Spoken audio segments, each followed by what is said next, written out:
So that was our very temporary intro. Hopefully, That's some high-tech shit right there. and that is me on guitar. Amazing. You shredding, dude. Much as it is. But you're watching The Beer Pad. I'm Raymond Padilla, and I am joined by my excellent friend, the spectacular Marcus Beer. So that the whole discussion about introducing each other just went out the window. Just realized I introduced myself. At least you got your name right. I just realized I and many others in this industry have spent the last 20 years getting his name wrong. So there you go. He's always been Raypad. Yeah. It's always been Raypad. Yeah, Filipinos pronounce their double L's differently. I don't know why. But how'd you pronounce it? Padilla. Okay, so double L in Welsh is Padilla. You'd be Padilla. Raymond Padilla, isn't it? From Pontrhydyfen and Llantrisant. Lovely. That accent is awesome. I love it. I'm quite attached to it. Tim Albers saying hi to us from Germany. What's up, Tim? Thank you. Hello, Tim. So today's episode, we're going to be talking about Black Panther, Wakanda Forever. Let's start with our bite-sized, tweet-size impressions of the movie. Oh, this will be spoiler-free. 100%. And we're also gonna, because this is the end of Phase 4 of the Marvel universe. So I think we should, recap what technically, there's been a few movies we've had: Black Widow, Eternals, Shang-Chi. Yeah. We have had Thor: Blood and Underpants, and this one. I think that's count for this in the Spider-Man 3. Does that count? And Doctor Strange. Yes, Doctor Strange in this one. Yeah. So I think we should at the end of the thing recap our highs and numerous lows in stage 4, and because there have been numerous lows. But anywho, while I close that blind right there, that's better. Okay, so yes, let's talk about Black Panther 2, Wakanda Forever. Go first, Ray. I want to hear what you have to say, my friend. Okay, my bite-size, really short review. Touching, powerful, and Angela Bassett absolutely owned the movie. Emotional, grief-laden, an understandable Chadwick Boseman size hole. Angela Bassett, totally agree. A little too long. And I'm not one to generally complain about the length of a Marvel movie, but this one felt it did fall a little on the too long side for me. And look, there's a couple of other things in there with regards to Namor, right, and how that's handled. There could be just a little problematic, but I don't know. There's something we'll tackle. I would say it's definitely the best of Marvel Phase 4 for me. They've saved the best to last. And hello, sexfriend.biz, sexfine.biz. Wow, block user. Yeah. Yeah, I think it was definitely the best, but it's been a pretty low bar, and we'll obviously talk about that. The one thing this is the thing I will say. It's so easy to have your experience of a movie ruin the actual movie for you. And this is where I'm going to start off with a little bit of a rant. Anybody and everybody who arrives at a cinema and walks in 1 second after that movie has started playing should be shot into space in a rocket with minimal oxygen. And I would love to see cinemas go the theater route and say, I'm sorry, you turned up late. Tough titty. Here's a refund. Because that was an issue for us when we started watching the show. I would say there was probably half a dozen couples who turned up late with their cell phone lights going to see where they were going, the noise as they chatted and got comfortable. And that first 3 or 4 minutes of Black Panther Wakanda Forever is really poignant and really emotional. Oh, yeah.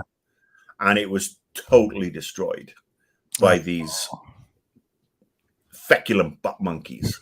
And again, every single, it's like a theater owners, oh, please come back. We need you. We need you. Streaming's the enemy. Well, I'm sorry. If I'm streaming a movie in my own freaking house, one, I got a great big 4K TV, which makes the movie look way better than it does on any poxy projection screen. And two, no motherfucker is turning up a second, 2 minutes, 3 minutes, 4 minutes into the movie, because it's me and the wife. We're on the couch. We've got all our snacks and treats. The curtains are drawn. The surround sound is on. It's set to Dolby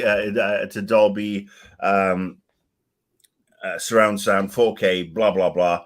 And it's a baller experience. And so, yeah, I got to say, unfortunately for myself and my wife, our enjoyment of the movie did take a hit because not only these people did they turn up late, but they also, there was also people talking, getting their flashlights out to look at menus, this, that, and the other, the wait staff. We got the iPick in Pasadena, which is a cool place, but they've got to stop serving food once the movie starts.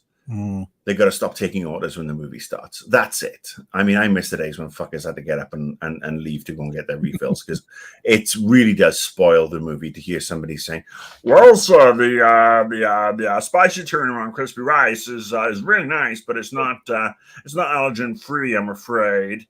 I was like, fuck off, shut the fuck up. I'm sorry, I'm paying to listen to Angela Bassett be Queen Ramonda, not the waiter. Yes, and not the waiter. Yes. Yeah. So that's my little bitch and moan. So you can carry on. That is fair. Now, going into the movie, obviously this was an extraordinary situation where the lead actor died tragically of cancer, and I wanted to see what you thought about the cast and crew. Did that add pressure to them, or did it give them freedom because they're going to get a certain amount of sympathy no matter what they do? But for me, I don't think Ryan Coogler would, he wants to make the best movie he can. Yeah, I don't think Ryan Coogler, obviously I don't know him. I've only seen his movies, but he's an excellent filmmaker and an excellent writer. And he would want to honor his friend in Chadwick Boseman. First of all, I applaud them for not recasting T'Challa. Chadwick Boseman, from the moment we saw him in Captain America Civil War, he owned that part. He owned Black Panther. Absolutely. And the fact that he's gone is, he could have been the guy to be the next Robert Downey Jr. in this in the Marvel thing. They could have built it around him. And that's a kind of concern for me, because I don't think they have that standout character anymore to build a franchise around, because they've lost Chris Evans and they've lost Robert Downey Jr. And that's those big boots to fill. And no offense to Hemsworth and to the Ant-Man team and the Guardians team, but there's nobody stepping forward, in my opinion, right now. So, yeah, I think they were on a hiding to nothing. I think they treated it as respectfully as they could. And I thought they did it very, very well.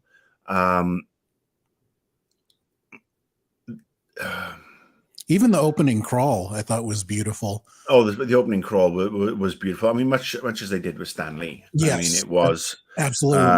That. Yeah, and there's no spoilers there. It's an excellent opening crawl. It was very respectful. Yeah, and then they this is a movie that's all about moving on and grief. This is a movie about Shuri losing her big brother, about Queen Ramonda losing her son, right? And the members of the cast and the crew all losing a friend, a mentor, their leader, if you will, in Chadwick Boseman. I think the movie tackles that really well. Right. It doesn't get too bogged down in the maudlin stuff, which I found Yeah. really it was just it felt very smart. It just gets bogged down in other areas. Okay. And narratively, it wasn't that long ago that Queen Ramonda lost her husband and Shuri lost her father either. So the family has gone through a lot in a very short period of time. Yeah, it's you know, and I mean it's a very I mean, with great power comes great responsibility, and the fact that the responsibility has been shuttled from person to person within that family, and you know, it just really puts it puts the beauty of Black Panther, the first movie, into in you know, it's in my top 3 Marvel movies. Has been since the day I watched it. And people are talking Oscar buzz now for obviously the set design, the costumes for Angela Bassett, and maybe for Best Picture. I'm just not sure if it's quite as good as the first one. But you know, there's a lot of emotion and sympathy, undeservedly so, in there, because they had so many issues.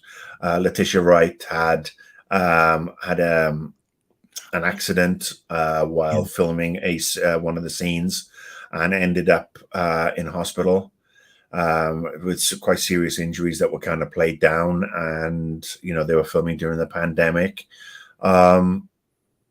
So yeah, I mean, it's been a rough one for them. It's been a rough one, but I think they pulled off an amazing job, all told. Absolutely. Now, let's talk about performances. We mentioned Angela Bassett a few times. She was the standout for me. Obviously, people had to step up, and she did in such a tremendous way. It just made me appreciate her entire career, just watching her absolutely crush it on screen. I thought she was amazing. Who are some of the standouts for you? Oh, I mean, Angela Bassett, anybody who's seen What's Love Got to Do with It, or How Stella Got Her Groove Back, or any of the movies that she's done, or watch her every week like me and my wife do on 911 on Fox. I mean, she owns it. I mean, she is one of the, you know, she's a national treasure. Yeah. She is an absolute national treasure. She is such an amazing actress. She brings power and authority to every role that she plays, but there's also this vulnerability. And you know, in Queen Ramonda, in Wakanda Forever, there's the power, there's the anger, there's the emotional grief, and there's a hint of a little darker side, a little dark side going on there, which is always, you know, quite kind of exciting. She is far and away the standout for me. And that's not to belittle anybody else, but you needed somebody to move front and center. This is a Marvel movie without a tentpole character to lead it. Yeah. We do know from the trailers that there is another Black Panther who appears, and we do know that Riri Williams as Ironheart makes her appearance. That's not spoilers. That's right there. Yeah. I thought she was wonderful too. Riri, the character Riri Williams. I'm excited for that. I think she felt more like a plot device, to be honest with you. I'm looking forward to seeing Ironheart, obviously, but I mean, she just felt like she was levered in there as a plot device. There wasn't enough time for Shuri and Riri as these two geniuses to play off each other, I felt, which again is tough. It's kind of amazing in a movie that is 2 hours and 40 odd minutes. Yeah. So yeah, it's got to be Angela Bassett for me. I mean, shout out as always to Winston Duke as M'Baku. He is always great. Yeah. I would love to see an M'Baku spin-off, whether it be a movie or a TV series, because he's all power. He's very smart. The character is all power, is very smart, but it's also so funny. Winston Duke was actually on the Graham Norton show this past weekend, which you can watch on AMC Plus here in the US, and he is just so funny. And I don't think anybody else really had the lines outside of, Queen Ramonda and Shuri to really sort of like take ownership of the film. I liked Danai Gurira. I thought she was great as Okoye. She's always brilliant, but I mean, she just, she's not in. Yeah, but what she had, she did really well with, and that character has been in a lot of films, and the other Doras as well. Io was also in the Falcon and Winter Soldier stuff, so it was cool seeing them in a bunch of different movies, and they're kind of background characters, but they've been in so many films and TV shows that we've gotten to know them better. So I liked the Dora a lot, especially Okoye. Well, I mean, like I said, I love the Dora. I think they're fantastic. Michaela Cole as a newcomer, who is a fantastic actress. Anybody who's seen I Will Destroy You on HBO Max will know how amazing she is. And she's so ethereal looking. I mean, that bone structure. I mean, wow. But I think the problem, I mean, if we're going to talk about a problem with Black Panther, sure. A performance which didn't stand out to me was Namor. Oh, okay.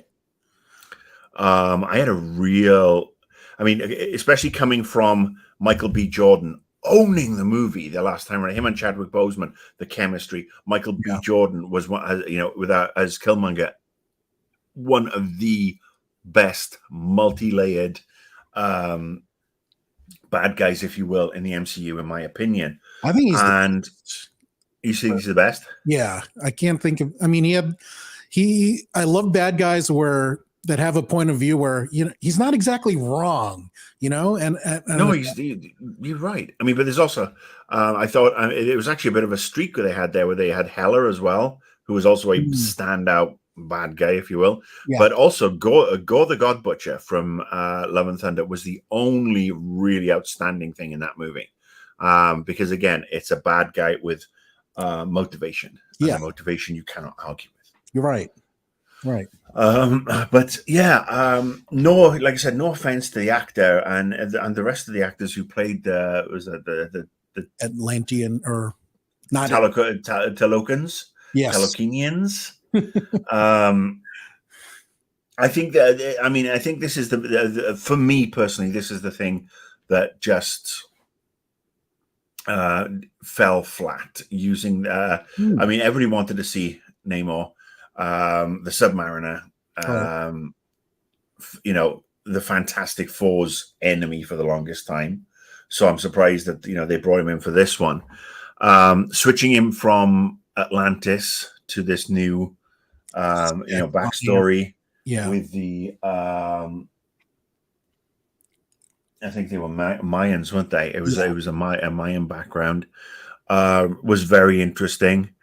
My wife made a very interesting point that even though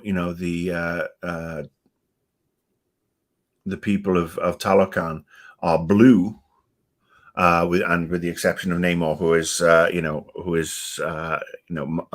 of Mayan, he's of Latino origin. You can see he's of Latino origin, but the whole thing of pitting basically a black country versus a brown nation, a black nation, right, could sit kind of uncomfortable. But again, the fact that they are pitted off against each other because of Western European, the colonizers, basically, my lot, sticking their noses in where they didn't want to, where they shouldn't be, because they want to get hands on vibranium at any cost, even though they got no right to it, is very interesting. It did, there was one line from Danai Gurira at the end of the movie where she, towards the end of the movie, where she rescues someone. Oh yeah. That was and drops a line about the colonizer that was just chef's kiss. But yeah, I just felt that we didn't. you're introducing this whole new civilization, and we really didn't get to explore more of them beyond their initial backstory. And Namor is a XYZ, which kicks off, which helps continue to open the door even wider for other characters to come into the MCU. I mean, especially following on from Miss Marvel. Carlos says he's not wrong. Yes. They got. I mean, and I am hoping they get some serious comeuppance, especially obviously the Baroness. Isn't this realistic though that the whites get? Oh no, it is. I mean, but I mean, it's my wife is of Latino descent. I mean, her father was a Latino man. Her grandmother Latino. I mean, she can trace her bloodline back. I mean, she may have been born in the USA, but she's half, right. She is half Latino. And she just pointed that out, that, it's like they're pitting these two together. But it's like, it could make people uncomfortable, but it is what has been done to these two ethnicities for so long. Right. Well, the evil white bastard, of which there are so many, play them off against each other. It was, as we've just seen in the midterm elections, where you've got Republicans playing off Cuban Americans and Latinos in Florida against other people, by invoking Castro-like comparisons to Joe Biden and Democrats. It's really it's a clever observation that that perhaps in lesser hands could have been really uncomfortable, but it was something that did pop into my head. And like I said, my wife pointed it out. But right now, my question is, how intentional is that geopolitical allegory, or was it just circumstance that they were using these characters in this version of Atlantis? Well, I got to think that it's quite, Ryan Coogler is an incredibly intelligent writer and intelligent man. And I am sure it was put in there on purpose. And look, I don't blame him for putting it in there because, again, it actually highlights the abuse of the conquistadors and the missionaries that, here in Southern California, we see these missions all over the place. Oh, yeah. But, the bullshit that went along with that. I mean, it was very interesting to show that, oh, guess what? It's not just the English who were the colonizers. I mean, the Spain was too. And if you look at, I'm well aware. They were in my country after Prince Philip, so it's history, and let's face it, the history is not being taught in the schools. Well, in most of the schools nowadays, thanks to certain book burning sad fucks. So yeah, I think it's very interesting to put it in. And my only concern is that it gets, because that middle section drags a little bit, it kind of gets pushed to the wayside. And I would like to see. I mean, I hope to see that we'll see more of that, and I suppose they were also trying to tread a fine line without wanting to look like Aquaman. Yeah, that is because true. That's obviously they came out first, and it's like the surface dwellers, they pollute the waters. Yeah. But I agree with you that it was intentional on Coogler's part, and I also agree that he handled it very skillfully, because it could have felt very, very wokey and preachy, but I thought he handled it very, very deftly. Yeah.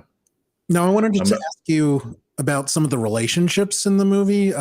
We talked about performances, but I wanted to talk about how these actors played off each other. The one that comes to mind was Winston Duke and Letitia Wright as M'Baku and Shuri. I thought they had a wonderful relationship because they're so different. I mean, she's a woman of science. He's more in touch with the primal nature.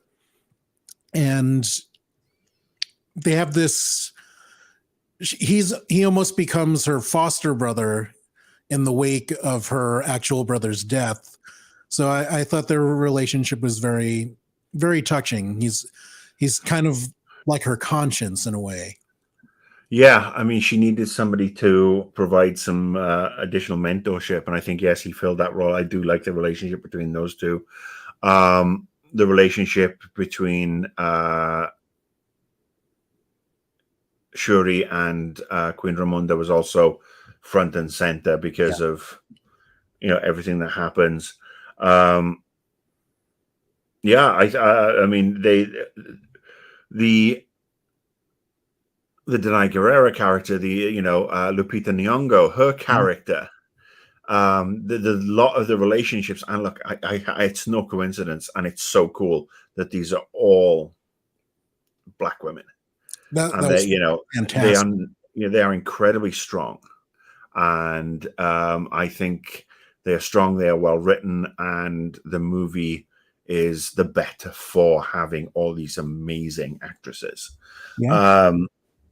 Like I said, I think with the exception of Winston Duke, I mean, there's no guy in there that can hold a candle to any of those actresses in that movie because of what the way they all perform. Yeah. But yeah, it's interesting. I thought at first, where there's a pivotal scene with M'Baku and Shuri where he's talking to her, and I thought, in the hands of a lesser writer and a lesser director, that would have led to something perhaps more romantic. Okay. And it didn't. And it's like, that's great. Love that. That would have been terrible. Yeah. But I mean, in the hands of a lesser writer director, you can just have seen that scene would have led to something else. No, I totally see the cliche. Yeah. In that we've seen in many, many movies and TV shows. And I'm so glad that would have been terrible. Yeah. Oof. So what about you? I mean, anything stand out to you? Well, I mean, as you mentioned, I can't think of a movie, certainly in sci-fi fantasy, where, like 5 of the top 6 leads are Black women. And I think that's wonderful. And some people would be like, oh, Marvel's trying to be too woke. I'm like, no, those people are already out and about and releasing their own YouTube videos. Like it's about an African nation. You're not going to have, Yeah. And it's not South Africa where apartheid ruled for so long. The cast up and down was pretty phenomenal, and I did like the relationship you mentioned between Shuri and Queen Ramonda. I also thought Okoye and Queen Ramonda had a couple of good scenes where, they talk about events of the past movies and how it's shaped their relationship. And, that was more of Angela Bassett's, like, you feel her power come across the screen. And yeah, it's just really amazing stuff. Now, we talked a little bit about Riri Williams, who is Ironheart. She's going to have her own Disney Plus show next year, and she will also feature in Secret Wars, which I think is 2 or 3 years away. You felt she was kind of a MacGuffin in the movie? She felt like a MacGuffin. She did where she's somebody's created something. Oh, it happens to be Riri Williams, who also happens to be getting her own show, and it just didn't feel. It felt kind of levered in. It kind of felt like Kevin Feige went, well, we need to, we do need to connect back, and we do need to promote the new series. So can we just do this? Okay. But I mean, what little we saw of her, she's. I saw somebody in a review say she was spiky. She's sassy. She's got a serious go on it, which is totally excellent. Yeah. It's going to be interesting to see how she progresses, and if Ironheart follows directly on from this this movie. I mean, I'm looking forward to it. I mean, there's a lot of people who are going to get pissed off against, like, oh, Iron Man's now a black chick. What the hell? Those can just line up to lick my sweaty butt crack. Right. I mean, because, so well, she has her own comics, and she's had them for. Yeah, Riri Williams is a great character. Yeah. I mean, it's again a shot in the arm. This is what the franchises need. I mean, we've had our traditional Tony Stark, right, Captain America, Thor, Hulk, Black Widow. We were very lucky to be front and center and enjoy that entire 10 years. Yeah, that basically culminated in Endgame. And now it's time for a new world and a new generation that is more indicative of the population in general, the people who read the comics, the people who write the comics, who watch the movies, who work on the movies, who are grips, who are lighting directors, who are ADs, who do catering and craft services, who are the drivers. Everybody and anybody. That's why we need more. We need more of this. We need the more, more variety, and that is where Marvel is really winning points. Because you think about it, we've had quite a few female-led shows in WandaVision, Miss Marvel. Yeah. We had the new Hawkeye come through in the Hawkeye TV show. We have obviously had, this one with, where Riri and the new Black Panther are introduced. I think it's great. Like I said, I just think they could have perhaps. She felt Leave It In to me, just to me. How about you? Did you think you felt Leave It In? I absolutely see your point, but I think I was kind of more excited about the potential of the character, and that I didn't really think of it. She absolutely was a MacGuffin. I agree with you there, but she has me excited about the future of Marvel. And I do agree that we don't have the Tony Stark yet to really be like, the guy or the girl. But we have a lot of really interesting young characters like Riri Williams, Kamala Khan, Kate Bishop. I believe the upcoming Vision series, they've casted older versions of Speed and Wiccan, who are their children.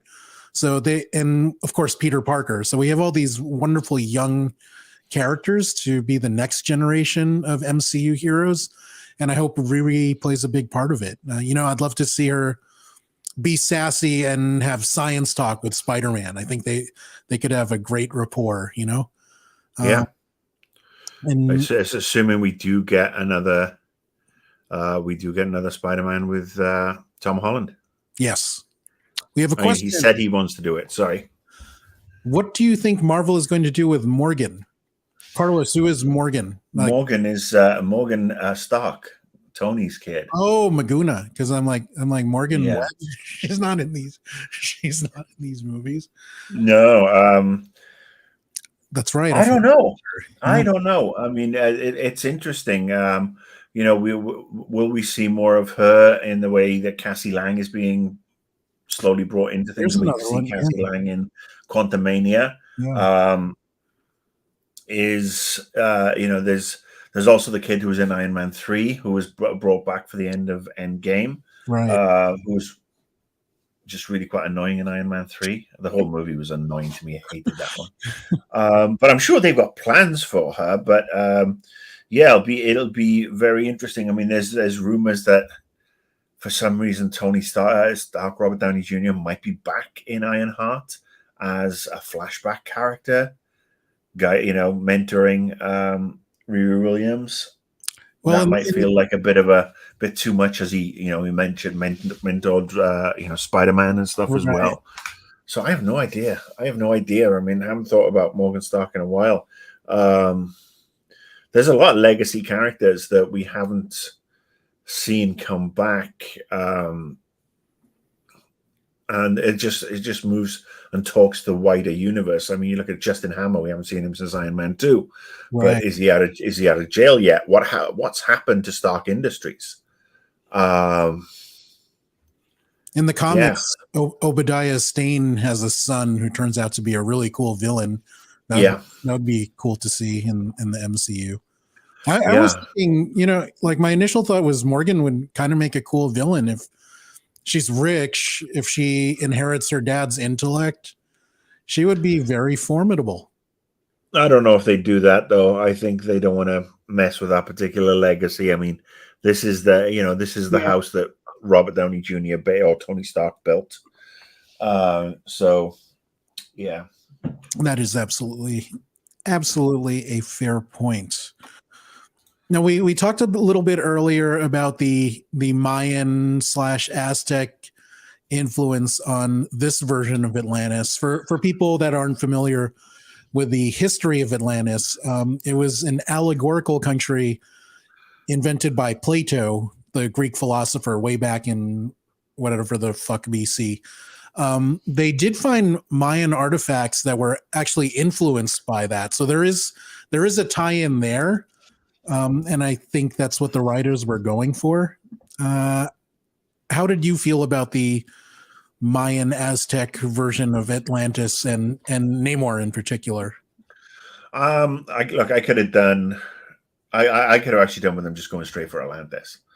Okay. And just making it Atlantean, because you've got the blue skinned characters who would have their own thing. I mean, and look, if you go back to the beginning of Endgame, Black Widow is sitting in the Avengers compound and talking to several characters on hologram, and I think it's Danai Gurira who says, "We're tracking some earthquakes under the ocean." Yes. And that to me feels like something that was obviously perhaps a tip off to Atlanteans, or what we've got now. But I would have liked to have seen it be Atlanteans. But that's just the old traditionist in me. I've got no sort of like skin in the game either way, because to be honest with you, they were such a bland bad guy. I mean, you can see a bland, you can see what, like I said, what they were trying to do, give them an incentive, give them that little bit of depth, but right, there's just nothing there. Yeah. I mean, milk toast is probably the word with regards to that. And like as I said before, I think that's where they fall down in trying to have the, I think, it would have been better if there had been more emphasis on Western Europe and the US trying to take out Wakanda, right, and trying to take out Talokan. Sorry, I have the Welsh cadence in, because every time I read something, I mean, for the longest time, I thought Namor was Namor, innit? Because Na in Welsh means no. So actually, and more in Welsh is sea. So for me, Namor, it's like, no sea. There you go. So yeah, this Welsh cadence kicks in. So I apologize for all these mispronunciations. No apologies. Yeah. So the Namor character, for me, I kind of get what they're trying to do. He's supposed to be, a contrast to T'Challa, in that he's a ruler of a nation. He's trying to protect his people above all else. But that's not what Namor is to me as a comic book fan. Like, for me, Namor, whenever he pops in the comics, you get excited because he shows up to be an arrogant prick, whether he's a good guy or bad guy. And he tries to like sleep with your wife or sister, If you're in the Fantastic Four. Yeah. Yes, he's gone after the Invisible Woman. When Cyclops and Emma Frost were together, he went after Emma. He's down with OPP. So if he likes some blonde, basically. He does, blonde and married. Yeah. Wait a minute, Carlos, shut up. No. No, I see where you're going, and you're totally right. I mean, it's not. Unfortunately, it's not the comics Right. anymore to the one we grew up reading.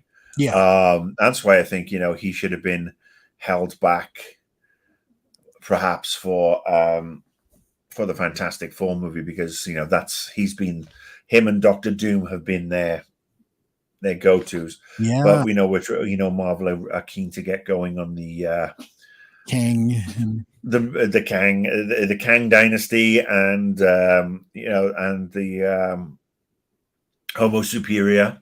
Yes. We know they're incoming. They did use the M word again in this movie. They did. They used the M word.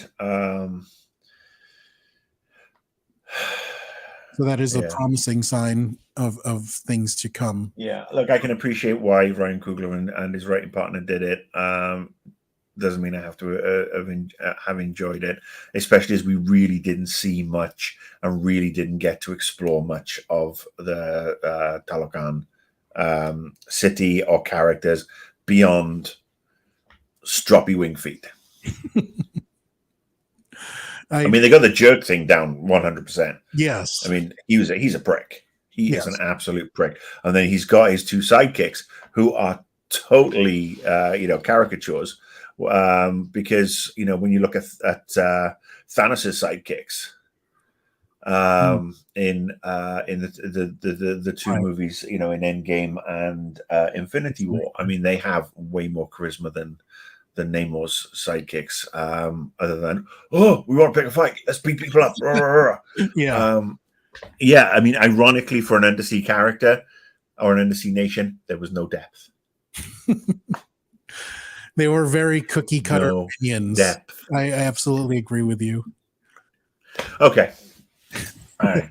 That is funny though. So one of the controversies going into the movie, Letitia Wright posted some anti-vax content and took it down. She retweeted something. And look, I'm not going to defend anybody who's an anti-vaxxer.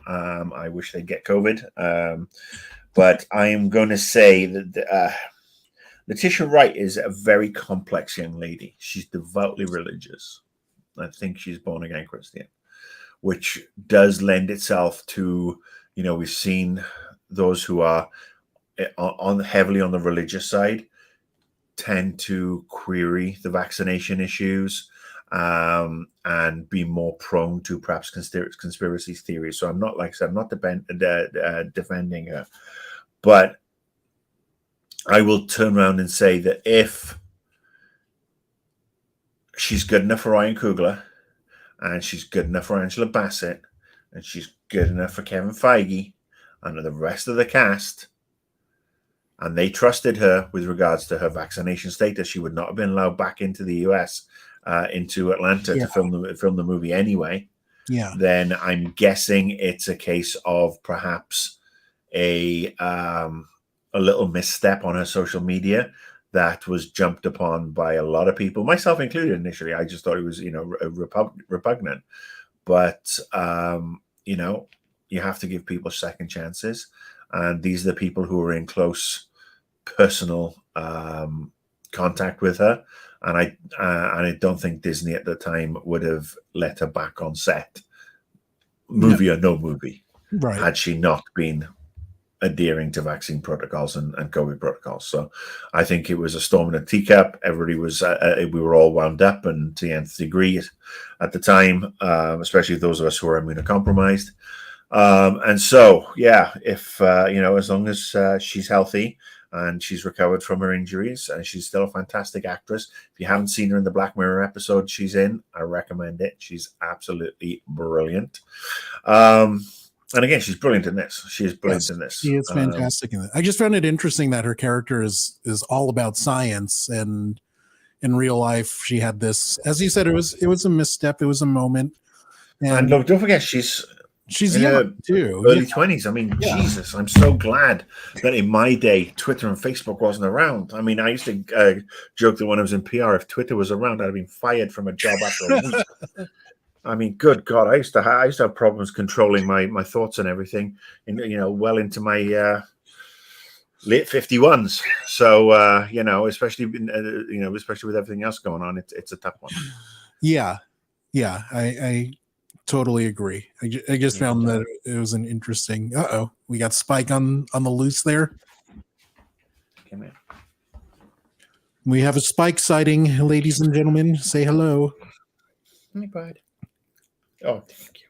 Wow. There you go. I think Spike wants the new Chiron. No, he just wants a cuddle. He just wants a cuddle. All right, we probably need to push on. Yes. All right, that mid-credit scene. Let's talk about that. That might have been the most surprising mid-credit scene to me, and probably the most meaningful, because has a ton of implications of what they can do in the future. And I mean, bringing back Chadwick Boseman like that, and Tony Stark put together, yes, was amazing. No, I do like mid-credit scenes that are more to do with the movie that we've just watched than feel like, oh, we're doing a setup for something else moving forward.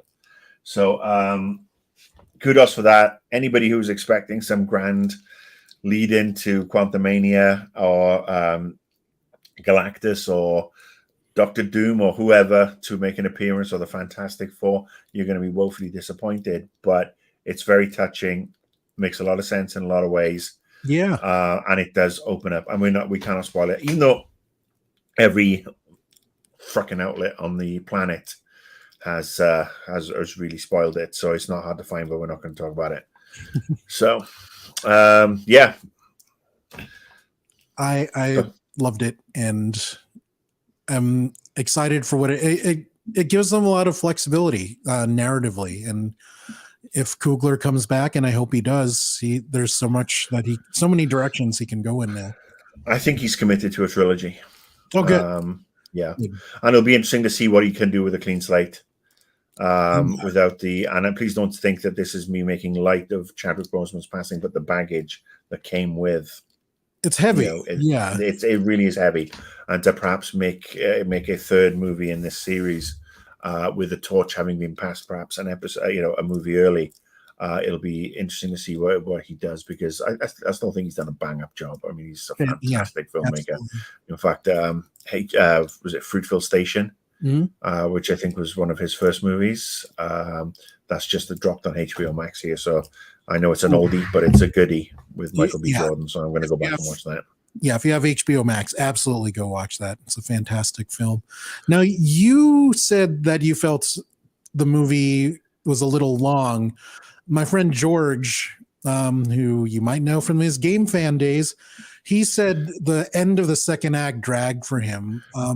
I at the time didn't think anything of the pacing.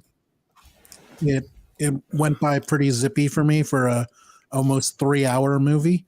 But I see what you mean. Like, how did the movie, what did you not like about the pacing? Where did it drag for you? It's tough without going into spoilers. Okay. But I think there was a lot of back and forth. I mean, that whole third act as well, it did feel a little underwhelming, to be honest with you. That set piece could have been trimmed a little. I think, and this is no disrespect to Ryan Coogler, but I think the Russo brothers are better at juggling that many important characters in a movie and just making things cut faster, move faster. That's why Infinity War and Endgame just flew, because it was like boom, boom, boom, and it didn't lose any of the emotional impact. Across the board. And I think perhaps this is something that perhaps Ryan Coogler's not done before. And again, perhaps he was dealing with his own grief at the time, and when he wrote this and filmed this, I mean, they all were. So they all get an absolute monumental pass for any perceived defects that some idiot layperson like me might have with the movie. Because at the end of the day, it's still an absolute stellar movie and far and away the best movie in Phase 4. Yeah. Speaking of which, Phase 4, we said we were going to talk about, what we liked, what we didn't like. And so I think we both agree that Wakanda Forever is the pinnacle of Phase 4 in terms of quality and performances and all that. You have I probably liked Phase 4 in general more than you did. So I will let you take the take the stand. There were just more misses than hits. I mean, if you think about it, and I'm taking Spider-Man No Way Home out of that because it's still a Marvel Sony co-production, and that was an excellent movie. But it's, to me, the Spider-Man movies, only when Spider-Man is part of the regular MCU movies, that's when I feel, the character's better for it. But if you look at the underwhelming, I mean, Black Widow was a movie that was 6 years too late. The Eternals meandered, felt like a grown-up superhero movie, but really, was kind of unsatisfying and dragged a little. Now I know you loved Shang-Chi. Mm-hmm. For me, that was an okay movie. When you have the female secondary characters in the sister and the best friend outshining the lead, you got a problem. Simu Liu, and again, I apologize if I'm mangling his name, I think is a fine actor. Anybody who's seen Kim's Convenience will know that. But I just think I don't know whether it was the script or what, but he just didn't feel like he had the charisma to lead the movie. And we'll see what happens when Shang-Chi 2 comes out. And then Doctor Strange was, following on from WandaVision and from No Way Home. And that was different and good for me in that it was a Sam Raimi almost horror type movie. Absolutely. I would have preferred, honestly, if it had gone hard R. That might have been better. Or not hard R, but an R-rated movie a la Deadpool. And then Thor Love and Thunder was a steaming pile of self-indulgent dog shit that was only saved by the absolutely wonderful Christian Bale as Gore the God Butcher, because that is that's a prime example of not saying no, or basically when a studio doesn't rein in its director. Ragnarok was as good as Love and Thunder was bad, despite Jane Foster as Thor, totally misused. Valkyrie, totally underserved. Utilized. That whole bit with the gods where you got Zeus, ridiculous. Just didn't need to be in there. Right up there with that mid-movie thing in The Last Jedi where they all fly off to find a space gambling planet, and totally superfluous. And thankfully, we've had this one come through, and it's been as good as in particular Love and Thunder was bad, in my opinion. And so it's definitely been the weakest of the phases for me, which sucks, because again, there's much more representation in this one than there perhaps has been in the others. Maybe it's a case of Marvel fatigue, because we've had a lot of TV shows in phase 4. Right. Something we didn't have in the other phases. We didn't have so many excellent TV shows that were part of it. I mean, we've had some good TV shows. We've had some excellent TV shows. And then we've had Moon Knight. I think Oscar Isaac's a great actor, but Moon Knight was just... I enjoyed it. But, I mean, for me, Miss Marvel was... I mean, do you consider the TV shows part of Phase 4? Oh, absolutely. Absolutely. I mean, WandaVision. I mean, Phase 4 was so, extended all over the place, really, because of the pandemic. Yeah. But you look at WandaVision, you look at Loki, those are the high points. Hawkeye, another high point, great one, which I'm going to rewatch because it's a Christmas show, in my opinion, and I'm going to start rewatching it. And She-Hulk and Miss Marvel were really strong. I hope we get more She-Hulk. I'm looking forward to the Marvels next year or the year after, whenever that hits. So they're all part of Phase 4, and I think. Yeah. But I think the problem is, I just watched the trailer again for Secret Invasion. I think the problem is that we have got so much going on. I felt this was Star Wars too. I haven't finished Andor yet. I really haven't finished Andor. Me too. I got like 3 episodes in, and I was like, and I loved Rogue One. it gets very good. Yeah, I know that's what I've been reading, and that's what I'm just gonna. I've avoided the spoilers, and so I'm gonna pick a rainy day, and hopefully we get one here in Southern California, and I'm just going to put my feet up, get my snacks out, and binge Andor. So it is well worth your time. Absolutely. Yeah. I mean, I liked Phase 4 more than you did. It's hard coming after Phase 3 because Phase 3 finished so freaking strong. Yeah, absolutely was. But I appreciated the Eternals that they used more locations than in other physical locations as opposed to your actual CGI den in Atlanta. Yes. So from a filmmaking perspective, narratively it wasn't as interesting. As you said, it was trying to be like an adult superhero movie, but it didn't really have adult content in terms of the script being nuanced and mature and interesting, So I totally agree with that. Shang-Chi, I'm biased. I mean, Asian, and you put. Look, I've got no problem, especially after the awfulness that was Iron Fist. Yeah. Look, I'm not one of these people who say Iron Fist should have been an Asian actor. Danny Rand. He's white. Danny Rand is white. Blonde head, blue eyed, rich white guy. Yeah. But I was expecting, and he was certainly better than Iron Fist, but I was expecting more charisma from Simu Liu. And I hope, like I said, the sequel has more for him to drive now that he's discovered his power, and we get to see really, really more of him. And so Spike agrees. The movies I thought were good, but I mean, the TV shows really stood out for me. I mean, Ms. Marvel is one of my favorite Marvel MCU things ever. Uh-huh. And there's so many good. She-Hulk was fantastic. WandaVision was fantastic. So many great shows. And I think I don't want to say there's Marvel fatigue for me. Because I like having all these choices and this is a good problem to have, like too much content. And compared to when we were kids, no content. Yeah. Where we had Roger Corman's Fantastic Four, and we had the Captain America movies and the Hulk TV show, the trial of the Incredible Hulk and Daredevil there. And there was Thor was in that in the Hulk movie. Thor, and we had the Amazing Spider-Man. Mm-hmm. With Nicholas Hammond in the 70s.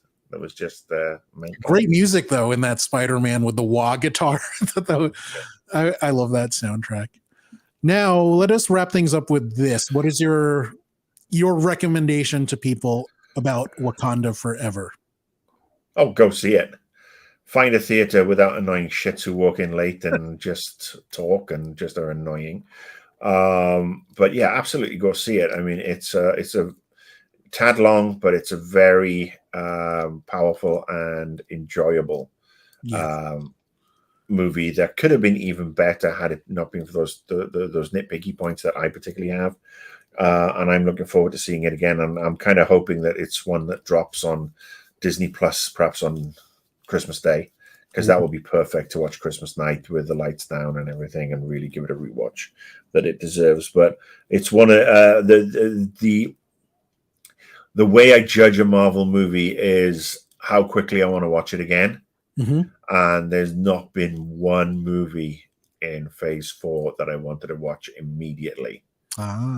Whereas Endgame, I watched 3 times in the theaters. Oh, wow. Yeah. Wow. Infinity War, I watched twice in the theaters too. Wow. So, My recommendation is also go see it in theaters. It is, as Marcus said, it's very powerful. But to me, this might be one of the most beautiful Marvel films ever, just because of the way it pays tribute to Chadwick Boseman and to his character that he played. Some really, really beautiful and very touching moments that were very respectful and stayed right on the edge of being respectful and beautiful without, getting mawkish and saccharine. So that's hard to do, and I really appreciate the job they did there. I think it's fair. Yeah. I think it's fair. Yeah. that's going to be a wrap for this episode of the Beer Pad. What do you want to do next, Marcus? You want to do? I don't know. Do a Let's footy? think about it. I'm going to spend the next week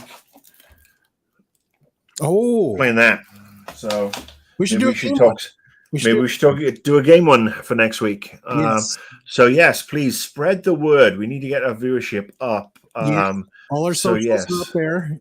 All the socials are up there, obviously, but spread the word, share, because we try to devote an episode to each week to a absolutely to one topic, right. Which I think makes us a little bit, perhaps makes us things a little bit better, so as we don't meander much. So please share, and if you enjoy.